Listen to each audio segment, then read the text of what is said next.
di jalan Allah. Ini Masjid Enam Syuhada lagi dikunjungi sama Ketua Hilmi. Modal awalnya berapa Pak Yudi Pramuko? 750.000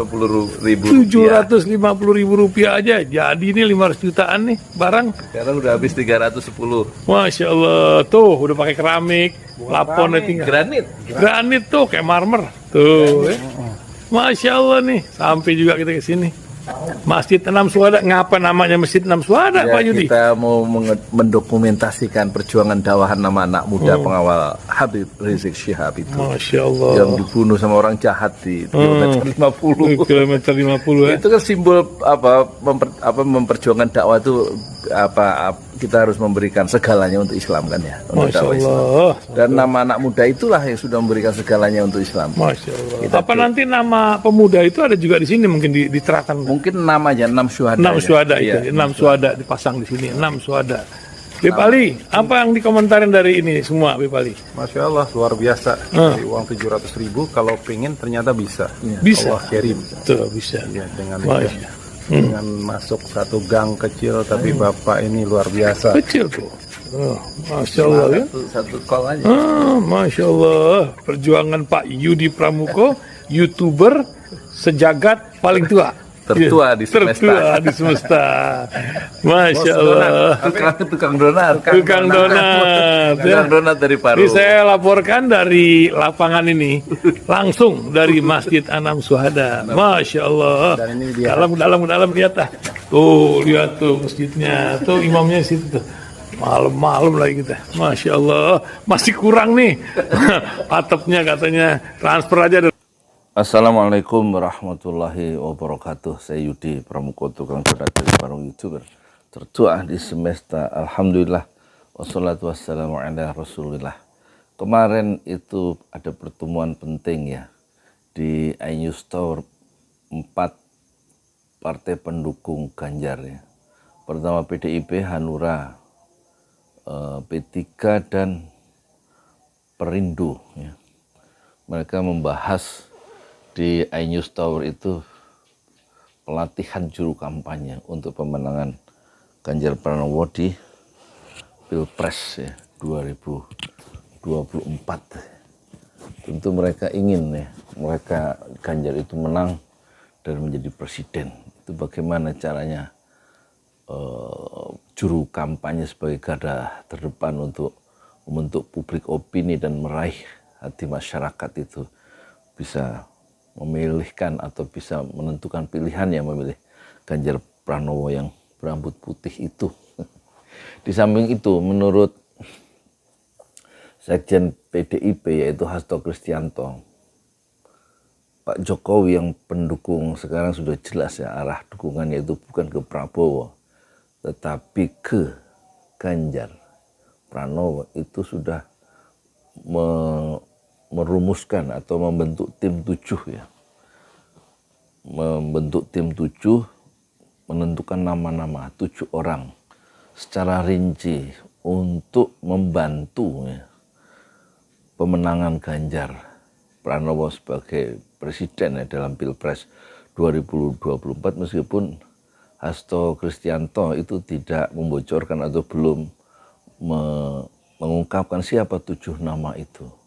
Tetapi menurut Kristianto, Hasto itu Pak Jokowi sudah melakukan ini suatu upaya yang lebih jauh, yaitu menjabarkan strategi besar bagaimana cara memenangkan Pilpres dan dimenangkan oleh Ganjar Pranowo.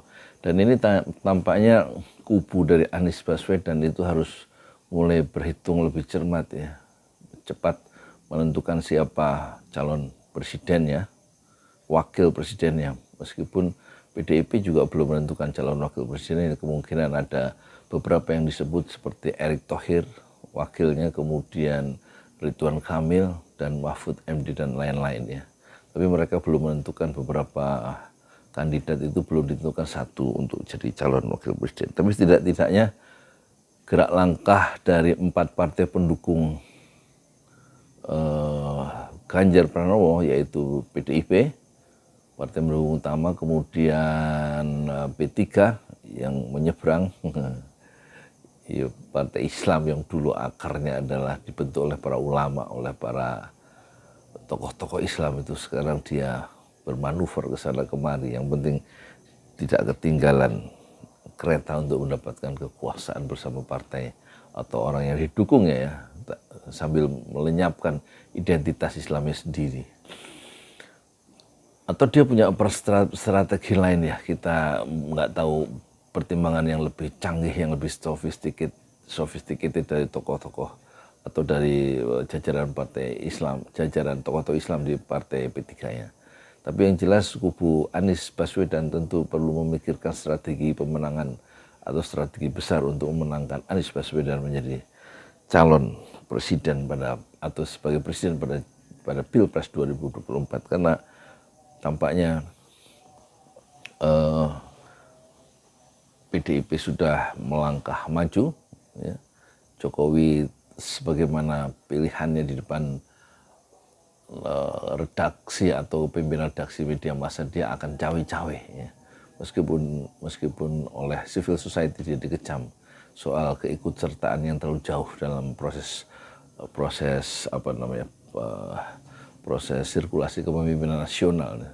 Berbeda dengan Habibie, berbeda dengan Megawati, berbeda dengan SBY yang bersikap netral, siapapun boleh bertanding ya, bertarung untuk memperebutkan RI 1 tanpa harus ikut campur, kecuali menyiapkan langkah pemilu yang betul-betul jujur dan adil. Tapi untuk kasus sekarang tampaknya Pak Jokowi menjadi faktor yang penentu juga ya, meskipun dikecam banyak orang, dan sejak awal dia selalu dikecam dengan langkah-langkah politiknya yang selalu kontroversial, dan untuk terakhir dia memang suka untuk diliput oleh media massa, oleh banyak orang karena langkah-langkah yang kontroversial yang terakhir mungkin, yaitu cawe-cawe menentukan siapa jagonya, siapa ayam jagonya untuk dimenangkan dalam Pilpres 2024. Kita akan cermati langkah-langkah politik dari lawan Anies Baswedan untuk memberikan satu perspektif baru, untuk selalu memberikan warning kepada kubu Anies Baswedan tentang langkah-langkah yang harus diambil seiring dengan manuver lawan politik dari Anies Baswedan, yaitu kali ini adalah Ganjar Pranowo yang langsung turun dibentuk tim 7 oleh Presiden ya, tanpa menyebutkan namanya, tapi sudah dijabarkan langkah-langkah secara rinci, kata Hasto, strategi besar untuk memenangkan Ganjar.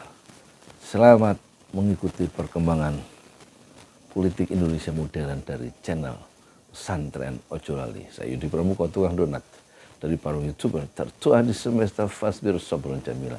Bersabarlah dengan kesabaran yang indah. Assalamualaikum warahmatullahi wabarakatuh.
Out of your mouth you wish someone